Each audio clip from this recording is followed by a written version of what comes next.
Bueno, yo creo que el canto a un dios mineral es como la sorpresa de un capullo que se abre, digamos, porque Cuesta afanosamente estuvo trabajando en el terreno de la poesía la forma del soneto, que es una forma, como tú sabes, muy rigurosa, muy ceñida. Y creo que en los sonetos no le va muy bien. Los sonetos, lectores como Carlos Monsiváis o como Octavio Paz de alguna forma se han quejado de que los sonetos de Cuesta son demasiado fríos, demasiado cerebrales, que ahí no emerge la poesía, ¿no?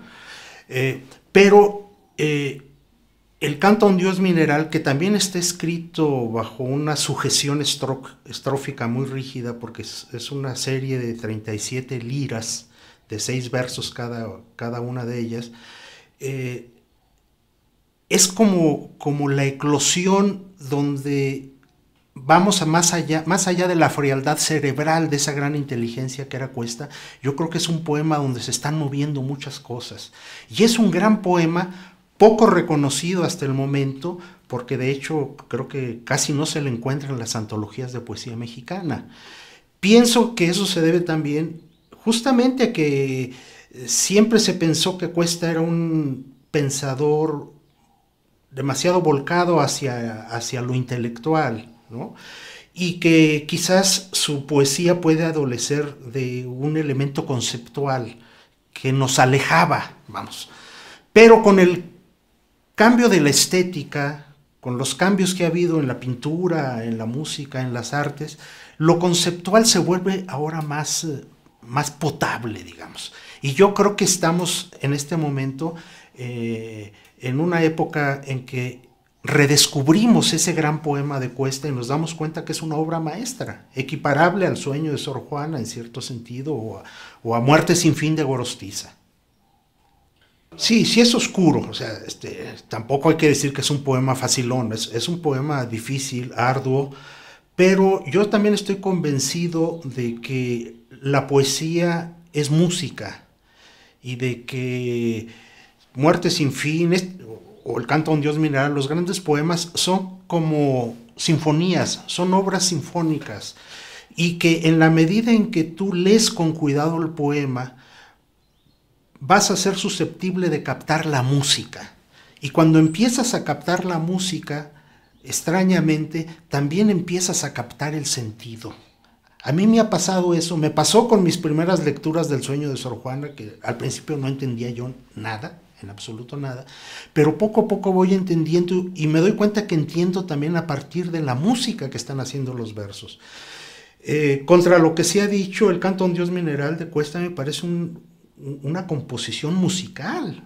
Una vez que entras en la estructura de la lira, que maneja además una suerte de pareados, serían una especie de 2 pareados por estrofa, interrumpidos por un heptasílabo.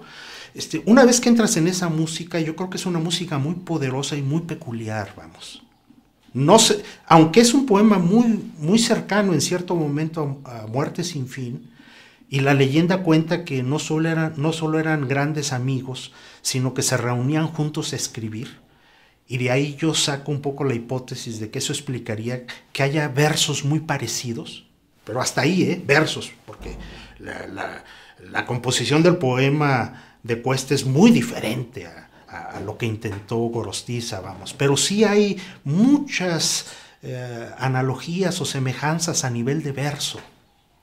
Muchas referencias a la física, sí las hay porque tenía una formación científica Jorge Cuesta y era químico de profesión, pero más que a la química yo veo referencias a la física, pero en una concepción que va más allá de una concepción científica, porque en el fondo creo que lo que Cuesta está diciendo es que el mineral deviene nube, la nube deviene pensamiento, entonces lo más duro y lo más muerto, incluso inorgánico, está lleno de vida también. Entonces hay una especie de devenir de la materia, partiendo de la roca más dura hasta llegar al pensamiento, la ligereza de la metáfora, digamos, sería un arco completo. Y es esa evolución o ese devenir lo que está mostrando Cuesta en su poema, según yo, que hasta donde he podido entender, tiene también la estructura de una sinfonía, porque la sinfonía tiene 4 movimientos de manera clásica, o sea, un allegro, un scherzo, un adagio, que es el movimiento triste, angustioso, y luego una resolución donde se retoma el allegro inicial. Y matemáticamente las 37 estrofas del Canto a un Dios Mineral se ajustan a este esquema, en divisiones de 9 estrofas cada sección. El allegro inicial, que es el paseo por el mundo fenoménico, serían 9 estrofas. Luego sigue una especie de scherzo o de intermedio lúdico, juguetón, que es la idea de la contemplación narcisística, ¿no?, del sujeto. Eso son otras 9 estrofas, otras 9 liras. Luego viene el adagio, o sea, el aspecto angustioso, el terror de la materia, lo que se esconde en la oscuridad de la piedra, ¿no? Y eso son otras 9 estrofas.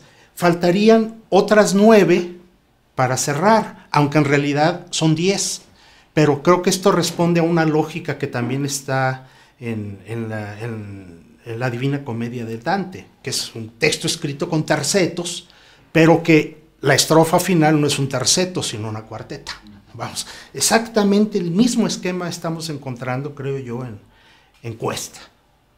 Sí, es que hay poemas que son tan extraordinarios que no les puedes encontrar vínculo con otras cosas, vamos. Pero yo creo que sí hay una cierta hermandad espiritual entre Muerte sin fin y el poema, y el Canto a un Dios Mineral. La hermandad la vería yo en una idea muy heraclitiana, de que todo se está moviendo. No hay nada fijo en el universo. Tratar de tener una imagen cerrada de algo es un error, porque todo se está moviendo constantemente. Por eso la contemplación narcisística en la segunda sección del poema no es sino una ilusión, y así la está denunciando Cuesta. Es una ilusión pensar que yo puedo identificarme con mi propio rostro, porque todo está cambiando. Y yo creo que ese cambio es muy pronunciado en Muerte sin fin, pero en Muerte sin fin ese cambio se ve sobre todo en una especie de involución del universo. El universo, una vez que está en la cúspide de su desarrollo, regresa, se deconstruye, para utilizar una palabra que ahora podría parecer pedante o de moda, ¿no?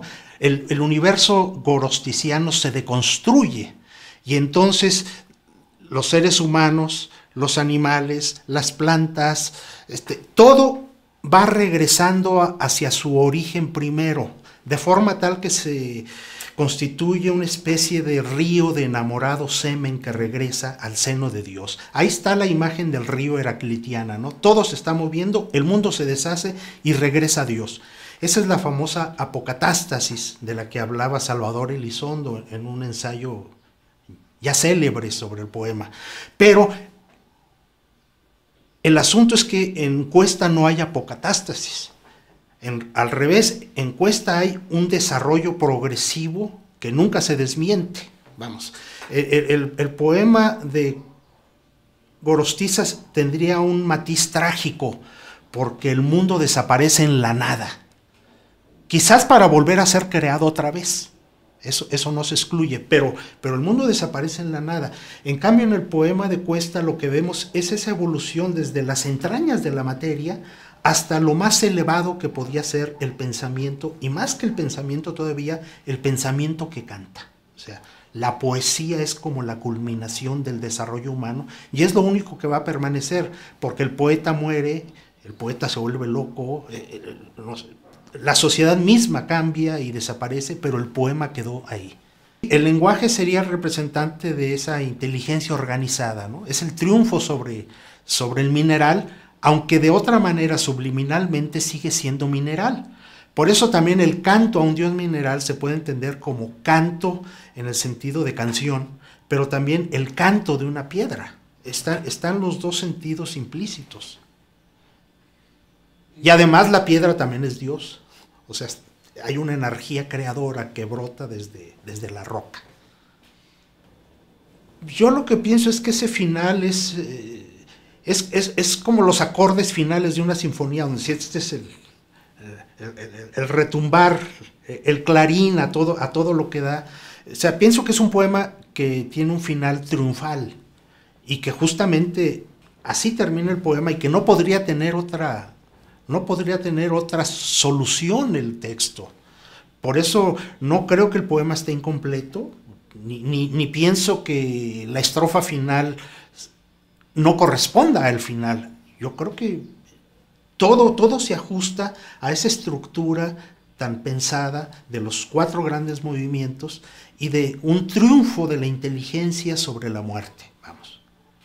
Aquí sí es el papel que tienen que realizar los editores y los críticos, vamos.